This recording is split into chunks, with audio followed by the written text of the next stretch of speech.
Press Secretary Sean Spicer violated the cardinal rule that absolutely nothing compares to Hitler and the Holocaust. And then Bill O'Reilly fled the country after advertisers continued to flee his program, raising the question of whether his absence will be permanent. How should each of these crises have been handled, and what can we learn from them? I gave my 2 cents this week about United on Facebook. Nearly 100,000 people have viewed it. Here's an excerpt. This thing is now a show, and they should be following Lanny Davis's edict of telling it early, telling it all, and telling it yourself. Hey, CEO of United, Mr. Munoz, don't use words like reaccommodate.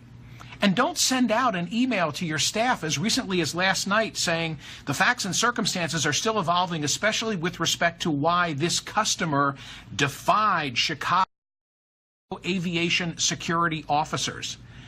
The only thing you should be doing right now is saying, boy, did we up. Man, are we sorry about this. And you know what? We're going to reconsider. We're going to be the first airline to reconsider whether we will exercise our right to overbook flights. We're going to take the lead in that respect and restore the friendly skies. That's my advice, United. I invoked Lanny Davis's name, and now he's here. He's a lawyer, crisis management specialist, and author. His books include Truth to Tell, Tell It Early, Tell It All, Tell It Yourself, Notes from My White House Education. He knows whereof he speaks. His clients have included Martha Stewart, Penn State, former Senator Trent Lott, the Washington Redskins, and a slew of others. Lanny, how did I do? I invoked your name, and I said, this is not out of Lanny's playbook. Well, thanks for the plug, first of all. And secondly, I'd like to make full disclosure that Michael Smerconish has never called me for advice, so he's doing well so far. Not yet. Not yet. Well, look, I'd like to Talk start to me about with, United. Go ahead. I'd like to start with United, and another full disclosure. I reached out to the PR department at United and asked them for some advice and perspective so that I could figure out whether or not they should be the textbook case of how to do everything wrong. I knew there was something that I should know from them to explain, and I was unfortunately unable to connect. But let me at least start with the rules a little bit differently than my mantra that you were so nice to quote.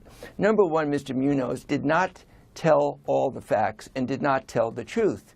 Now let's assume, I do assume, that's an honest mistake. But he didn't start with the facts. There was no overbooking problem. And what they did, in fact, is replace people who were already paid in their seats with crew members. And that wasn't their first factual, accurate explanation. So they didn't tell the truth. Honest mistake, let's assume. Secondly, now that we know they didn't tell the truth, and we all know it, where are they? They should have put all the facts out. And the final thing is, when you apologize, as Mr. Munoz tried to do on tried to do on Good Morning America, there is no but after the words, I'm sorry.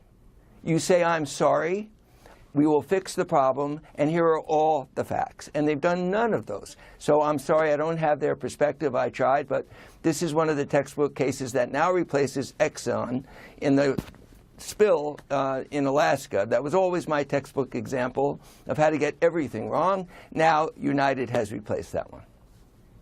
Sean Spicer at the White House, he violated the cardinal rule of trying to compare something, anything to Hitler. There are no comparisons to Hitler or the Holocaust.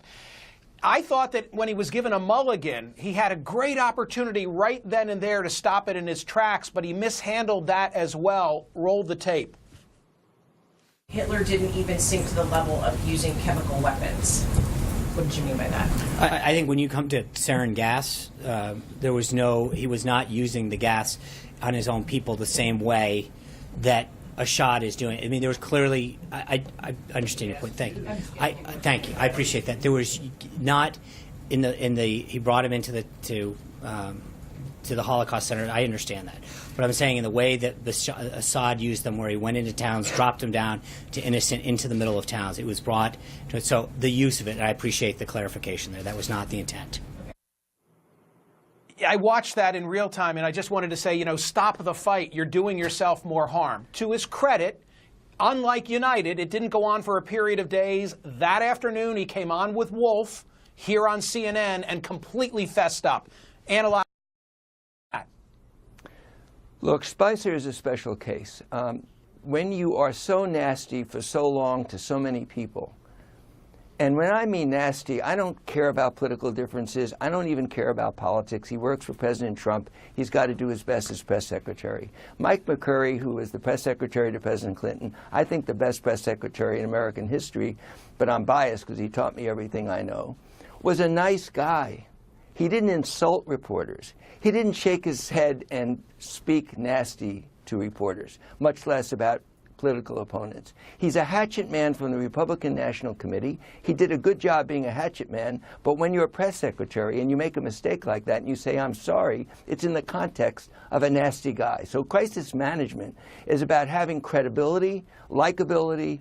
People give you some slack when you say, I'm sorry, not just because you say the words, as he did on Wolf Blitzer, but there's a context that you believe the words. Because of his history of the way he is disrespectful to reporters, much less anybody that disagrees with him, like a Democrat, you don't give him any slack, and I don't give him any slack. He's just in the wrong job, Lanny, and he should go somewhere else. Lanny, I think it's probably as difficult, if not more difficult, than the presidency itself. I have to say, and now all of a sudden I'm going to defend him. He doesn't return my calls anymore. But I dealt with him during the course of the campaign. I thought he was always a very decent and amiable guy. I just have to push back on the idea that he doesn't get a chance for corrective action because he's a nasty guy. I don't find him to be that way. That's what I wanted to say. I heard that about him. I've never met him.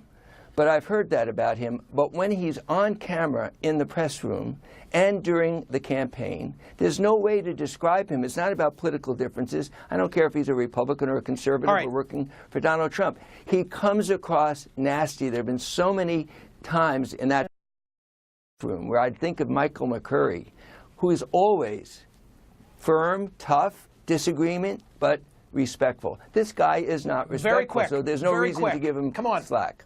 All right. I promoted this as all three issues. Very quick. Give me the bottom line on O'Reilly. His audience isn't abandoning him. So what's the metric by which this thing ought to be judged? His own self-dignity. I helped Bill with personal advice because I've been on his show. He's been very respectful towards me when I've been on his show. I do consider him to be a friend. And when he went through one of his early crises and asked for my advice, he took it. I said to him, you can be angry and disregard what has happened, or you can tell the audience, I get that I did something wrong and I'm moving on and focusing on my family. Now, the person that's representing him right now is the best in the business, taught me everything I know. I believe it's Mark Fabiani.